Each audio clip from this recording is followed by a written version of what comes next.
Despite Obama's unqualified statement of unwavering support for Israel and Zionism, the owner of the Atlanta Jewish Times, Andrew Adler, wrote just a few weeks ago that Israel should consider giving the go-ahead for U.S.-based Mossad agents to take out a president deemed unfriendly to Israel. In order for the current vice president to take his place and forcefully dictate that the United States policy includes its helping the Jewish state obliterate its enemies. Then Adler wrote this. Yes, you read correctly. Order a hit on a president in order to preserve Israel's existence.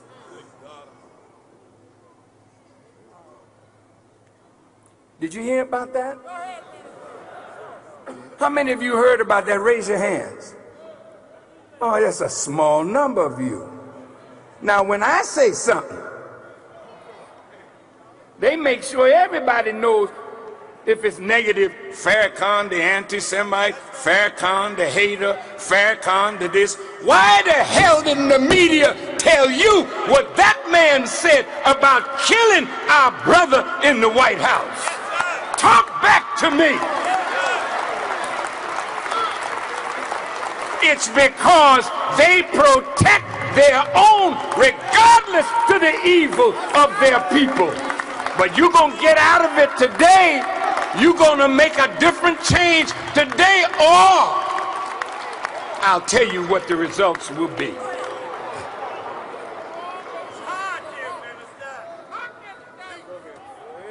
A prominent American Jew suggesting and advocating the assassination of Barack Obama. Where's the Secret Service? Where's the FBI? Why didn't they arrest him? Did they bring him in for questioning? They said they would, but did they? But his Jewish brethren jumped on him. Chief among them was the head of the Anti-Defamation League, Abraham Foxman. But is it that Andrew Adler made a horrific statement, or is it that he exposed the plot too early?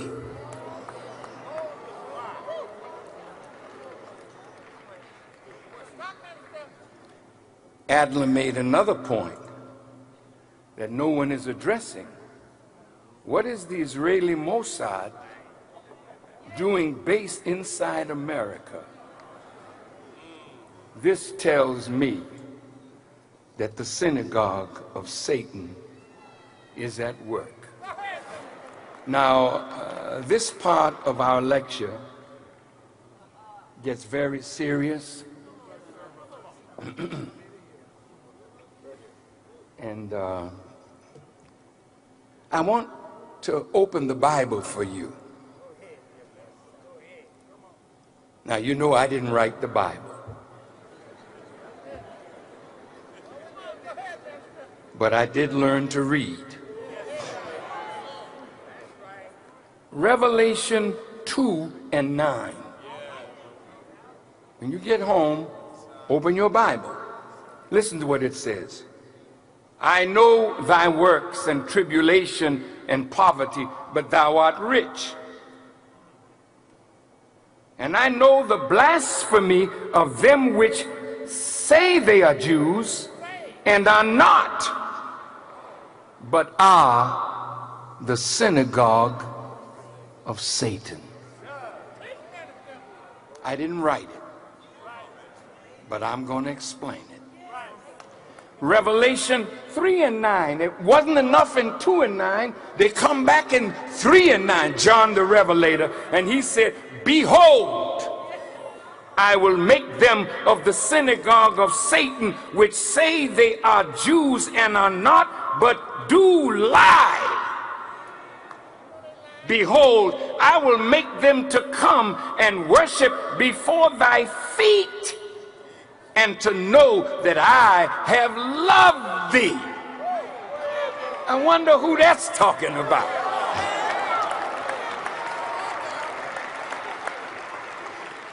Now listen, I want to quote the Quran to you. I just quoted the Bible. The Quran says, those who are Jews, those who are Christians or Sabaeans, those who believe in Allah and the last days and are the doers of good to others, they have their reward from their Lord. This Quranic verse is sufficient to tell us that there are members of the Jewish faith that are striving to live the life that Moses and the Israelite prophets taught. There are members of the Jewish faith that hold the principles and the teachings of the prophet dear to them. They have to be separated from those who say they are Jews and are not, but are the synagogue of Satan. Now here's my challenge to the Jewish people. You want good Muslims to condemn bad Muslims. You want good Christians to condemn bad Christians. You want good Negroes to condemn those that you say are bad. Well, what about you? What about this synagogue of Satan that say they are Jews and are not? When are you going to rise up and put them down and make them know that you are not of them?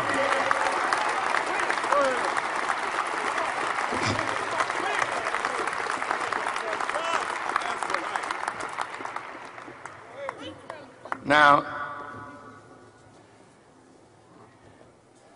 to show you that Farrakhan is not teaching hate, this is a book that just came out a few days ago. It's the Obama Hate Machine: the lies, distortions, and personal attacks on the president and who is behind them. So don't look at me like I'm doing something wrong. 2 books just came out. The New Hate by Arthur Goldwag. Now, if a hate machine is grinding out stuff to turn the country into a hateful spirit against our brother, do you remember in the Bible and in the Quran when Cain became envious of his brother Abel? The Quran says it started with envy. Envy grew to hatred, and hatred grew to murder. You Quranic students, do you know that? Remember that? Well, if an atmosphere is being created of hatred for Obama, what is the next step?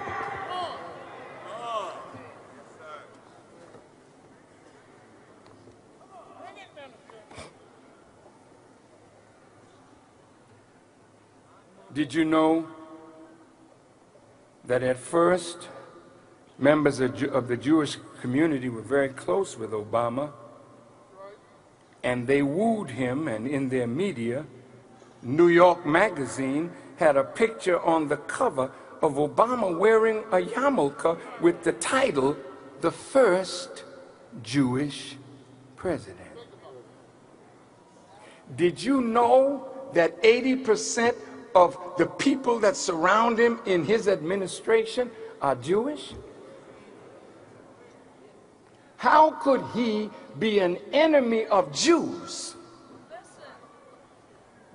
What is it that you expect from him that he's not doing that make you now use your media to create an avalanche of hatred against the president. I'm gonna get to it.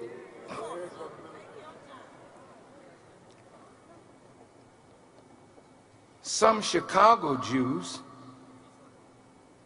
in Haaretz, a major daily Israeli newspaper, they ran a story, a headline.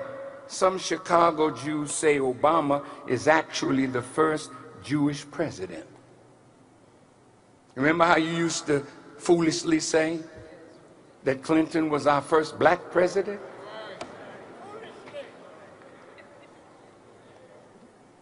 And we lost more under Clinton than under Nixon. See, you get so deceived just by a few black faces in an administration. White folk don't bring you up unless they feel they can use you for their purpose. Now, you white people that are here, I'm not lying to you. You bring a black person up and exalt them, you exalt them to use them for your purpose.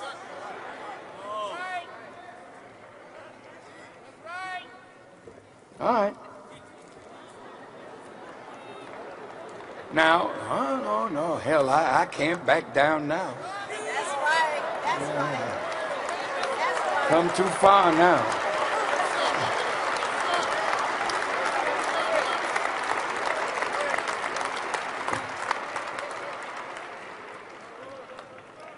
In the Quran, in the Maulana Muhammad Ali translation, in the 3rd surah or chapter, the 54th verse, it reads, and I quote, and the Jews planned, and Allah plans, and Allah is the best of planners. The word, listen please carefully, the word for plan in Arabic is makr, M-A-K-R. It means he turns a thing. Turns it. Turns it. When you look at the beautiful promise of our brother, Barack Obama, that man wanted the best for this country and for all of the American people. He was not going to focus solely on black people, but he was going to focus on what he felt was in the best interest of every American. That was his spirit. And because he grew up in Indonesia, the largest Muslim nation on the earth, he had some brush with Islam and had a better appreciation of Islam than any of his predecessors. So Muslims felt that he could bring rapprochement between America and the Muslim world, between America and Africa, America and Central and South America, America and Mexico, America and Cuba. This is the Obama that made the world fall in love with him. You remember the scripture when Satan took Jesus up on the mountain? See, Satan offered to Jesus what his father had already planned to give him, and then some. But it had not yet come into view. Satan is always jumping in front of the promise of God to deceive the people into accepting less because they're not patient to wait on God to deliver on his promise.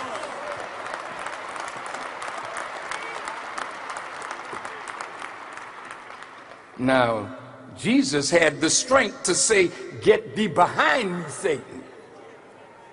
However, President Obama cannot say it because he does not recognize Satan.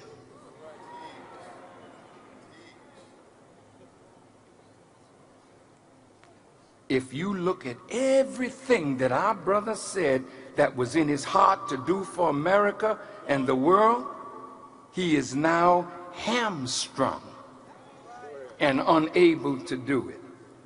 They did not care what he said prior to being elected, but once he got into office, their skill was to turn him in a direction that pleased them. You understand me? He's not fully turned yet, but they got him turning. Listen good now. No matter what President Obama has said or done to show Israel his commitment, somehow or another, he's failing in some important aspect of what they desire him to do. He's invaded every country that the neocons told him to.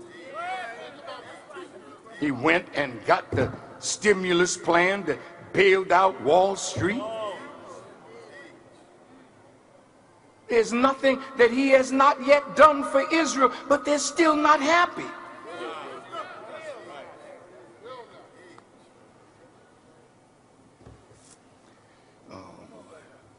The list of concessions that Obama has made to Israel is long.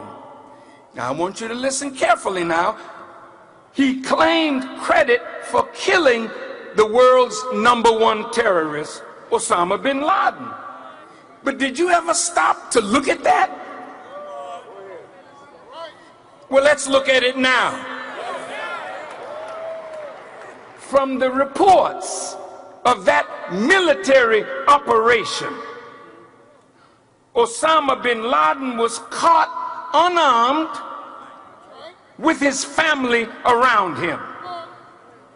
Seemed to me they could have gotten him, secured him, taken him out of Abbottabad, Pakistan, and brought him to a place where he could be interrogated about 9/11 and other alleged terrorist operations.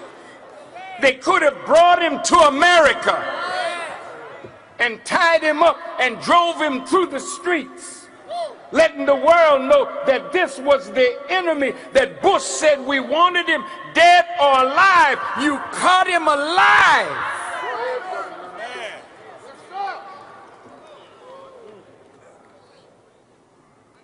Now you say, they say, they had respect for his religion.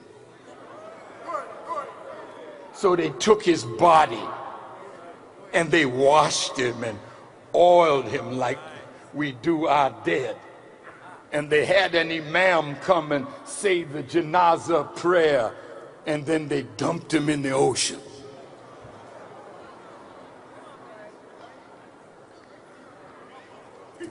Now let me ask you this.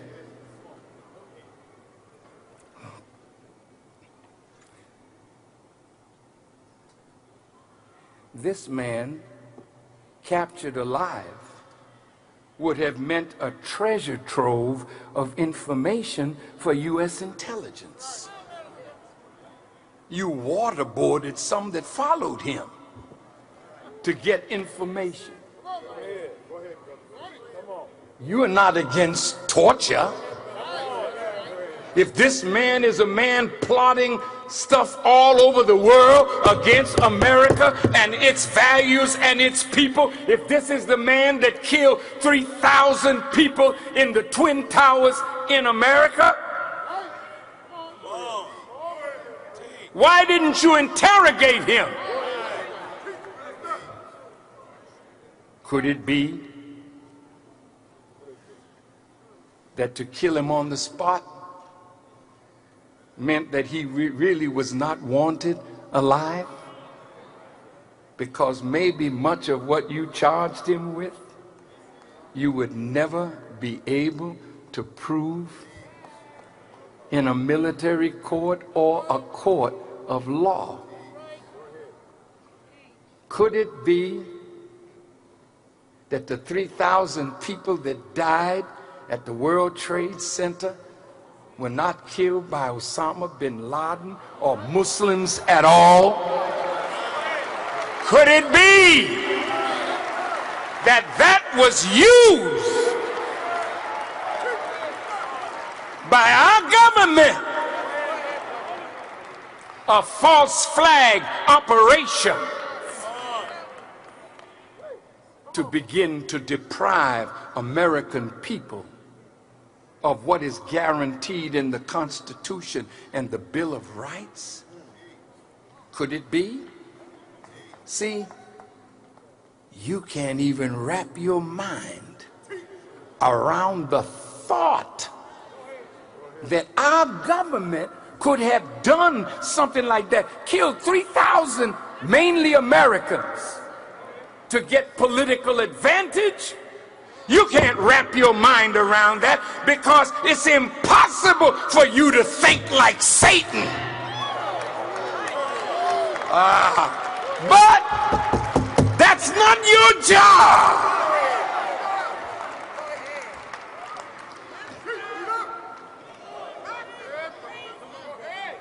See, most of you can't follow me in this.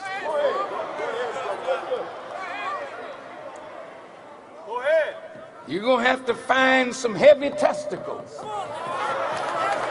to walk behind me. Damn cowardly group of leaders that we got.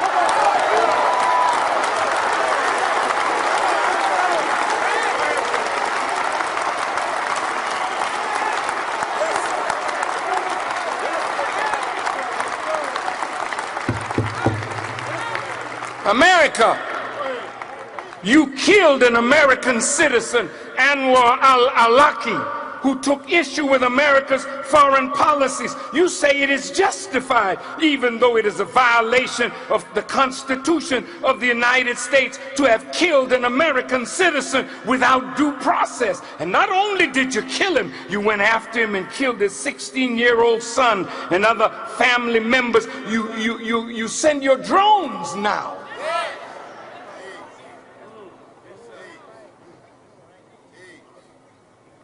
You killed Saddam Hussein, his sons Uday, Qusay, and you literally destroyed his country.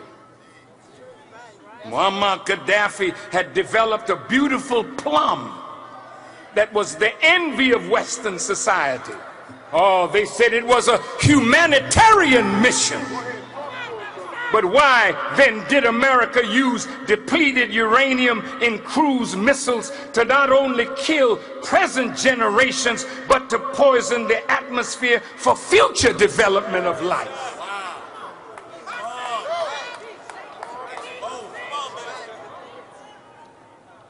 Doctors and residents of Fallujah in Iraq are blaming weapons like depleted uranium and white phosphorus used during 2 U.S. attacks on Fallujah in 2004 for what are being described as catastrophic levels of birth defects and abnormalities. And now, documents have surfaced that reveal that the so-called Arab Spring didn't start in the Muslim world.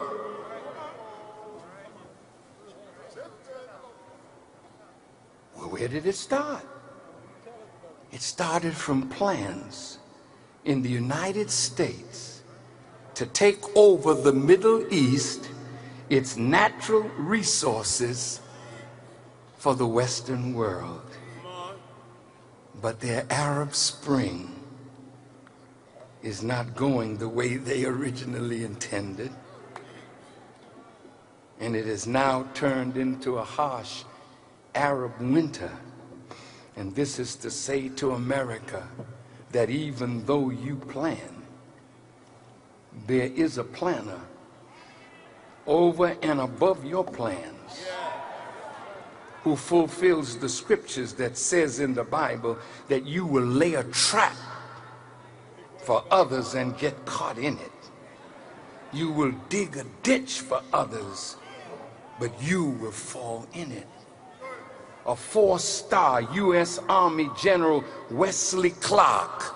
Have you heard that name before? Well, let me tell you what he said. He said that 10 years before 9/11, Paul Wolfowitz, I want you to keep remembrance of these names because these are part of a shadow government.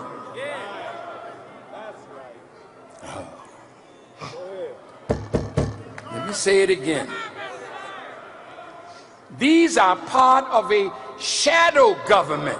A shadow government means you got a government out front, but you got another government behind that are trumping the things that the government out front is saying. Now I'm going to prove what I say. And you can take it or let it alone, but you'll never be able to say that Farrakhan knew the truth and was too cowardly to tell it, even at the cost of my own life.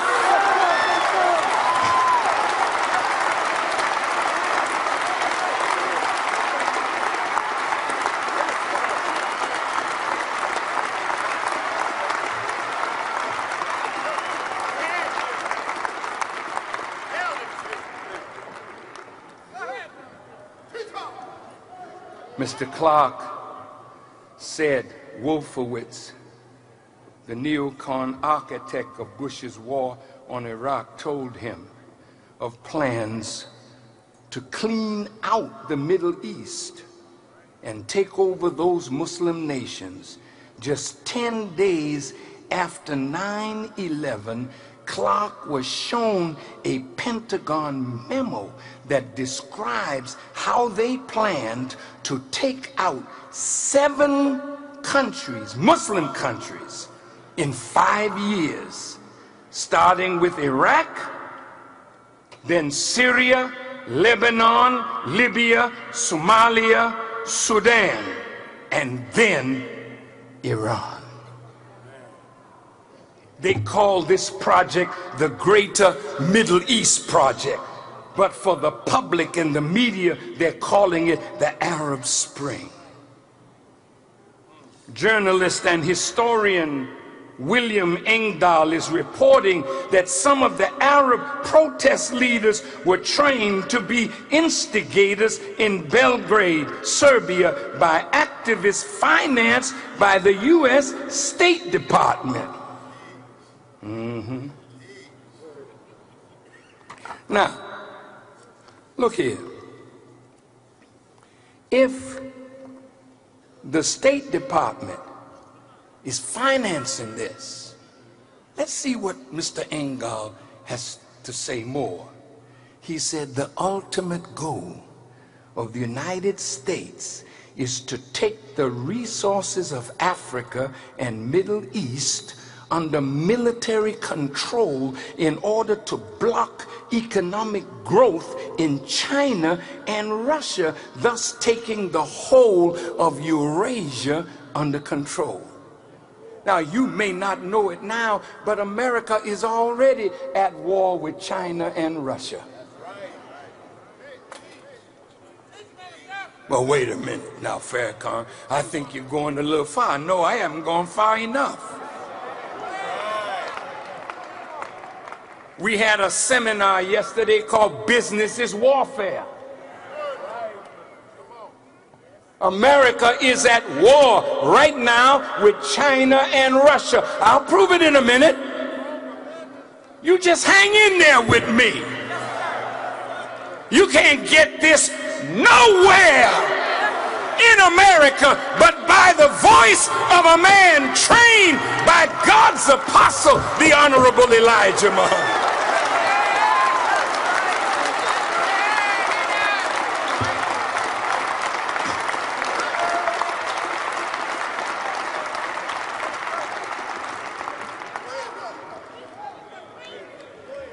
Engdahl goes on to say, the Pentagon's Africa Command, called AFRICOM, is coordinating the whole operation. Now, Engdahl said, he's a historian, a scholar, but either he's lying or he's telling the truth. He says, interestingly, AFRICOM was created just after 2006, China's Africa diplomacy, when 40 heads of African nations were invited to Beijing, China, and enormous deals were signed on oil exploration, building hospitals and infrastructure, anything the IMF did not do in Africa over the last 30 years. China and Russia has been in Africa working with African governments. Now think about this. In China, in Libya, when the fighting started, nearly 100,000 Chinese had to leave Libya. They weren't in Libya sightseeing. They were working throughout Libya, building infrastructure for development. And when NATO started bombing, Gaddafi said, no more oil to Europe, but Russia and China, they had to kill him. It's warfare. And anybody that gets in the way has to be dealt with. Today, I'm putting myself in your way. I want you to come and deal with me so that my God can show you that I'm not standing by myself.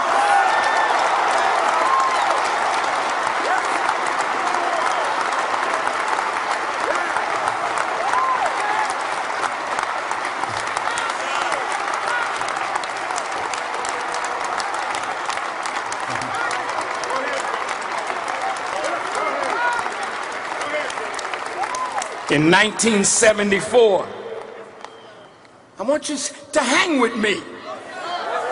You won't even know the time. This thing gets better by the moment.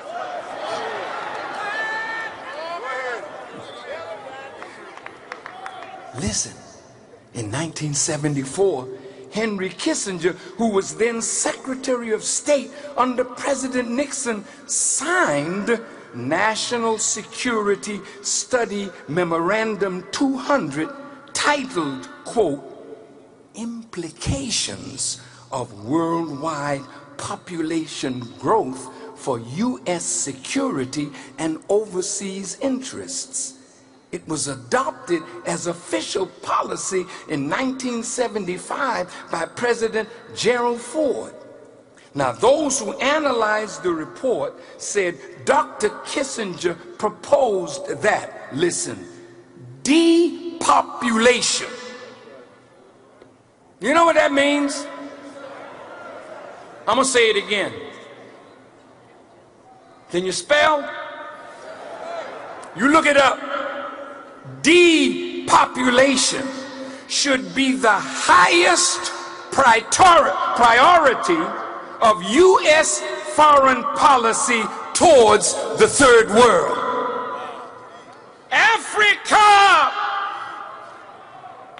listen to your brother from America. Your leaders aren't worth your love. That's why Muammar Gaddafi told the people, listen to Louis Farrakhan. He will tell you what is going on.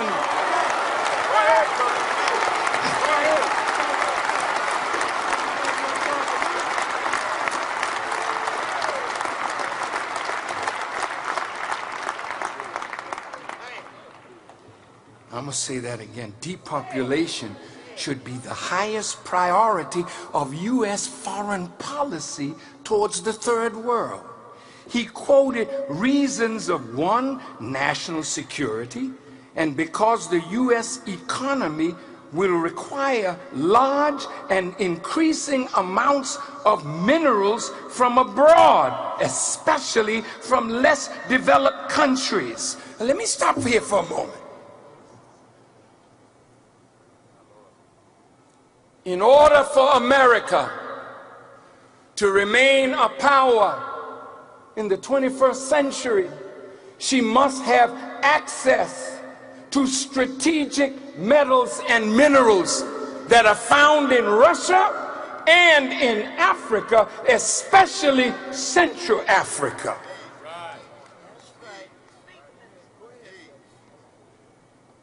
So if there are minerals there that America needs, you Americans, I want you to listen to me. You that can't wrap your mind around Satan. But I'm going to bring him to you today and put him in your lap. And if you are too cowardly to look at Satan and deal with Satan as Satan is, and you don't have long to live on this planet, because Satan's day is up. He's going down. And I represent the power that's here to take him down.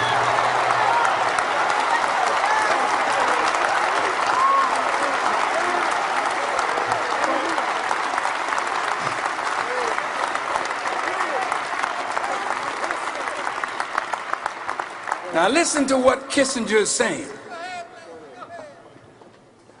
Wherever a lessening of population can increase the prospect for such stability, population policy becomes relevant to resources, supplies, and to the economic interests of the United States. Now we're going into Satan's lair. Other analysts have said that, quote, although this plan of action was to be activated in developing countries, it was designed as a two-edged sword that could be swung with equal determination in both developed and developing countries alike. Oh man, I wish that you all had time.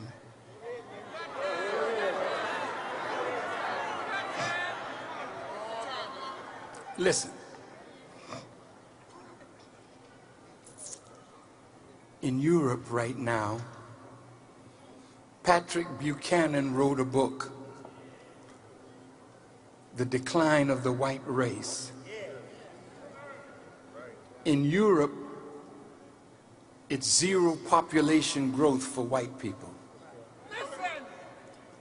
That means they feel within the next 30 to 50 years, the population of white people in Europe will be gone down, down, down. Well, who's in Europe now that this depopulation needs to be exercised in developing countries and developed countries?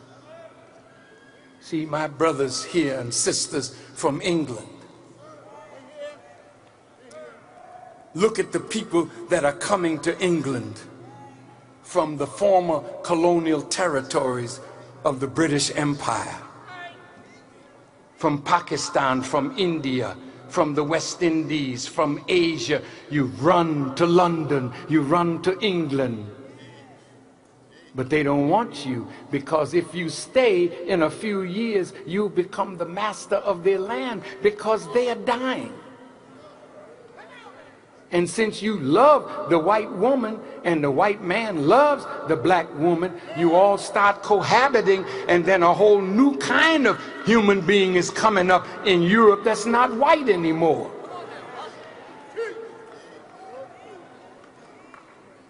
So we're killing you one way or another.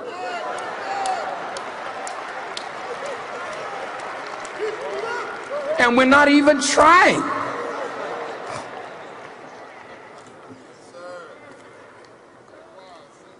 Now, Brother Akbar is here with me, my son. We were in Zimbabwe. In Zimbabwe, where the president is President Mugabe. Thank you, brother. You got a good man as your hero. Mugabe is about the only one in Africa that stood up with strength.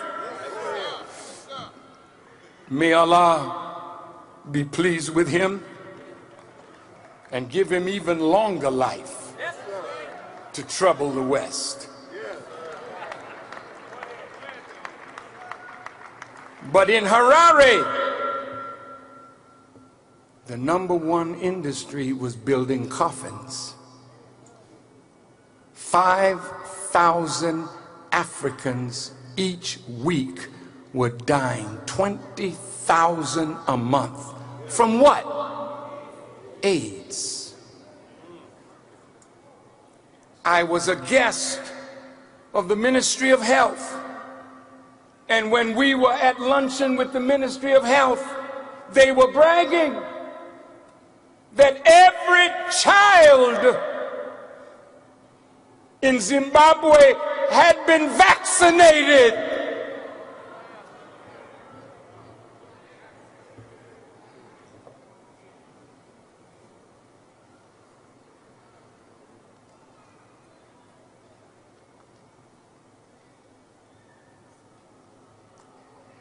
The man that is your former slave master, you trust him to put a needle in your arm. Though the Tuskegee experiment should have shown you, he don't love you. You, my Native American brothers and sisters, you trust them to vaccinate you and your children? Don't you remember smallpox? Don't you remember they came with a good idea? It's cold. We're going to give you Indians some blankets. But the blankets were laced with smallpox, killing tens of thousands of our Native American brothers and sisters. Have you forgotten? Have you become that stupid and insensitive? And it's because you think Elijah Muhammad lied to you. Oh, I'm too big for hate. You're a damn fool. You're not bigger than God, and God hates. Who the hell are you to say you don't hate when God removes entire nations from the earth that he don't like? You're just a coward. You hate your mother when she don't give you what you want. You hate your father. You kill your brother. But you don't hate. You're a damn liar. Why are dead people dying in the ghetto? Because you love? Hell no. You hate. But your hate is unintelligent.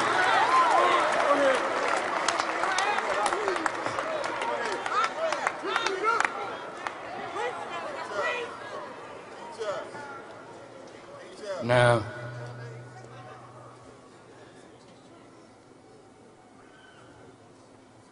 did you know that Henry Kissinger, when they signed that into law, the document was signed by Henry Kissinger? Depopulate the third world. I'm going to say it again. Kill people in the third world. And it was signed by Henry Kissinger, and listen to who it was directed to: secretaries of defense, agriculture, central intelligence, the deputy secretary of state, the administrator of the agency for international development, with a copy to the joint chiefs of staff. Now that's a whole government involved in killing people all over the earth. That's right. Kissinger prepared yet another depopulation manifesto for President Jimmy Carter called Global 2000, which detailed using food as a weapon to depopulate the third world. All right, let's see.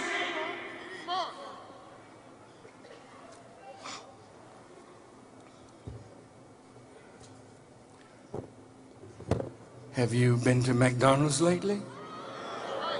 I'm not laughing, damn it, I'm not laughing.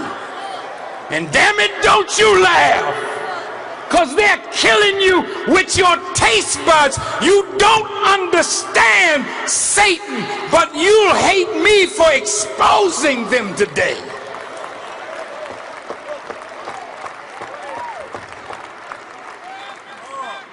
There's a slime in the burger.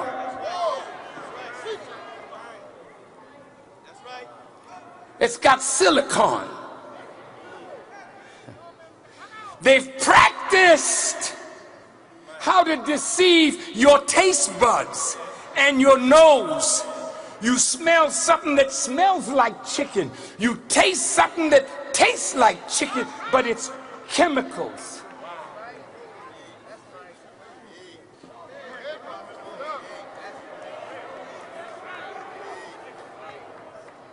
You want more fast food? And I'm loving it. Your children driving you out of your mind. Take me to Mickey D's. See, you lazy woman. You don't want to get in a damn kitchen and cook, so you bring your children to these fast food places, killing them and yourself because you're too damn lazy and trifling to cook again. Who the hell wants a woman with a good shape and a fat behind that don't know how to prepare no food for her husband and her children? To hell with a woman like that.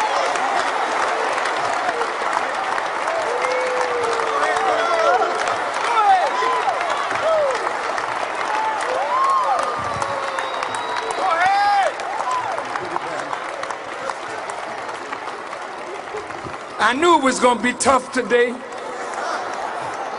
but I didn't know how tough. Your grandmother knew how to cook.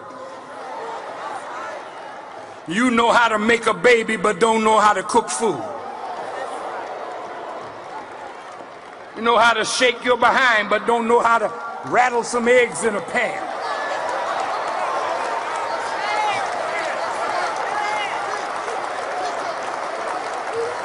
Satan got you. You go to church, and on the way from church, you stop in fast food. Reverend, you're going to have to do better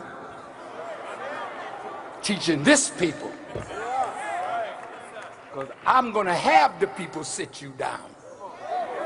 See, it's time now. We can't take it no more. And when you sell out your people for the favor of your enemy, you got to die.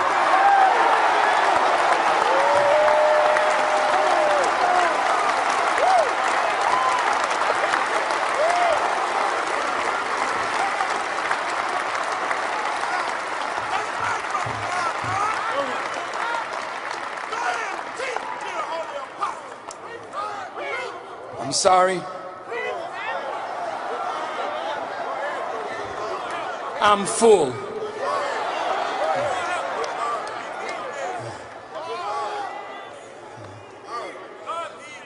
And I'm hurting for you. I love you. And I'm a reflection of the love of Master Farad Muhammad and the Honorable Elijah Muhammad for you.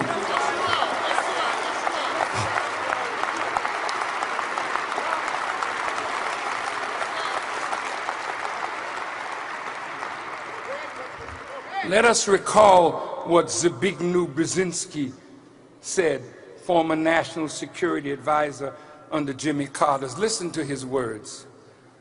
The major world powers, new and old, also face a novel reality. While the lethality of their military might is greater than ever, their capacity to impose control over the politically awakened masses of the world is at an historic low. To put it bluntly, he said, in earlier times, it was easier to control 1 million people than to physically kill 1 million people. Today, it is infinitely easier to kill 1 million people than to control 1 million people. The Honorable Elijah Muhammad warned us.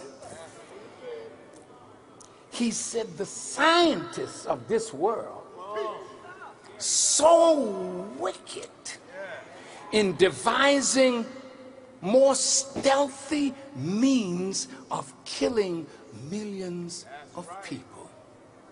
See, you can't think like that. But I want to introduce you to Satan. See, you've always thought Satan was some spirit.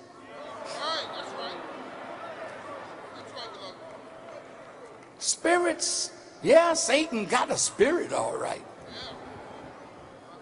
But the scriptures that I read, both Bible and Quran, let's talk about it.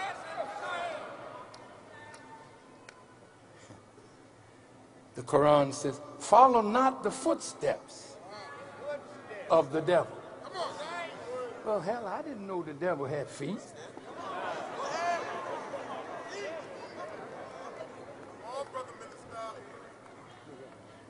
The Bible says, that day, what day?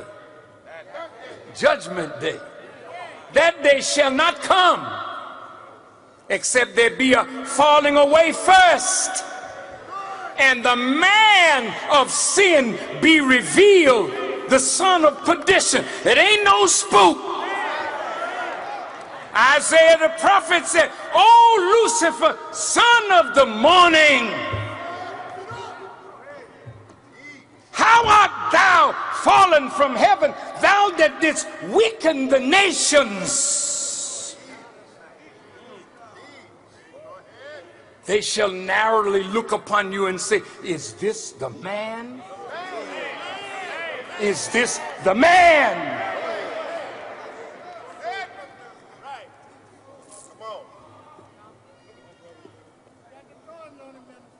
They have used a series of methods for global depopulation. One, depleted uranium bombs. Genetically modified foods.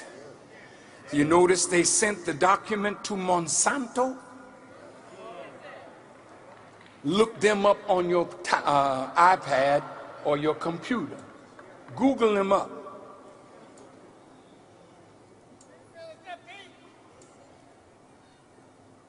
Listen, did you know 356 million pounds of dioxin are found in the earth? You growing food. What is dioxin? It's the same ingredient that was in Agent Orange that was used in Vietnam to defoliate the plants. Is this a real plant?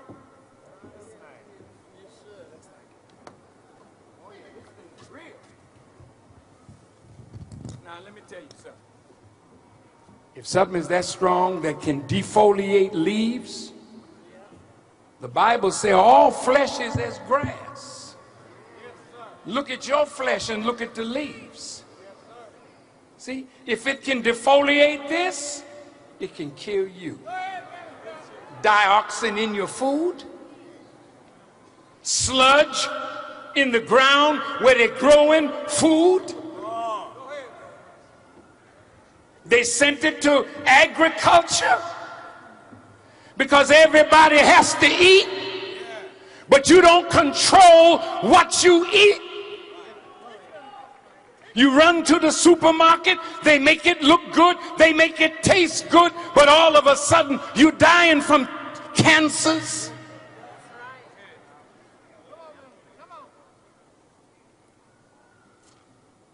Chemical additives in food, poison in vaccines, AIDS and Ebola, illegal wars, chemtrails. They just fly over the city. And you see a trail up in the sky. Well, it's got to come down.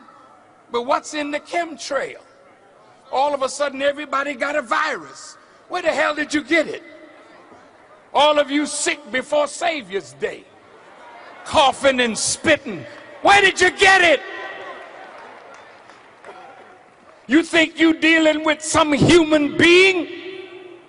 You're dealing with the beast of Revelations. Damn boy.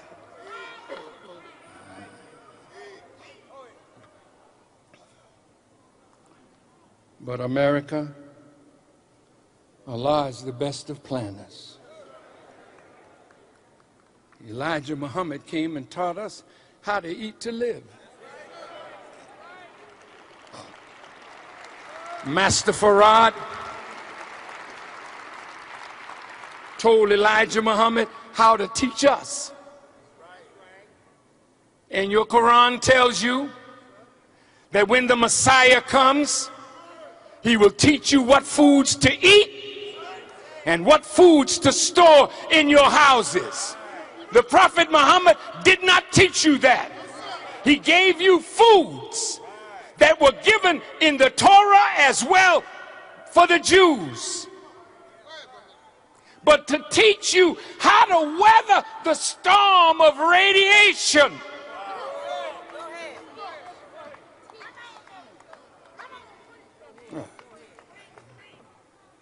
You got your cell phone? You like your cell phone? Radiation. You put it on your hip. We buried a brother last year, one of the Muslims who had cancer. He said, I used to carry my cell phone right on my belt, and he ended up with cancer of the organs in this area. Johnny Cochran died, cancer of the brain, always taking calls. You're all so busy when you didn't have no damn phone except in your house.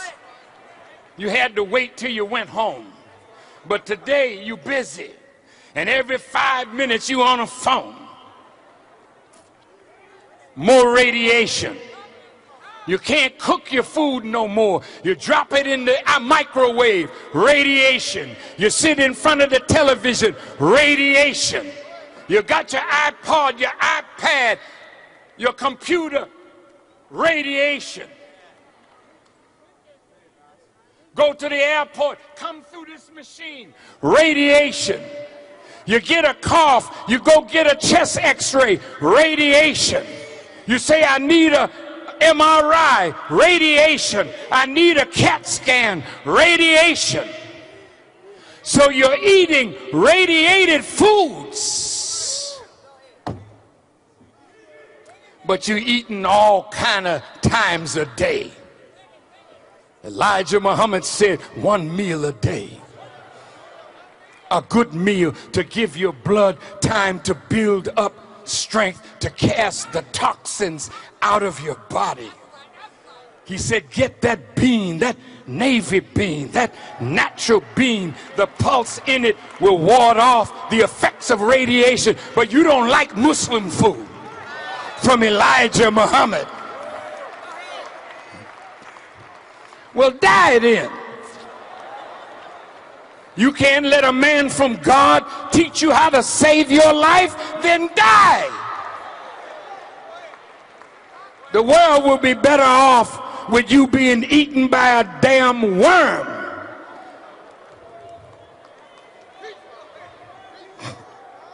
Yeah, I know it's rough, but what the hell, I'm the teacher today.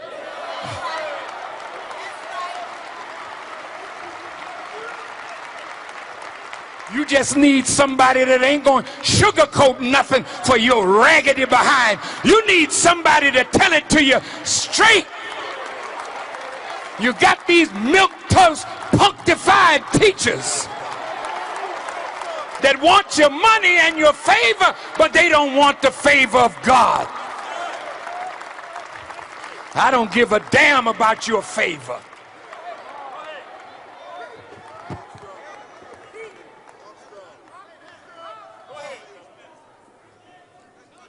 Well, they saw a plum in Libya. It looked so good. Europe got it. The money gone in Libya. The gold gone. People's not getting what they used to get under Gaddafi. But let me tell you something. You get what you deserve. If you can't stand up for a good leader, then die under the no good leaders that always follow good leaders.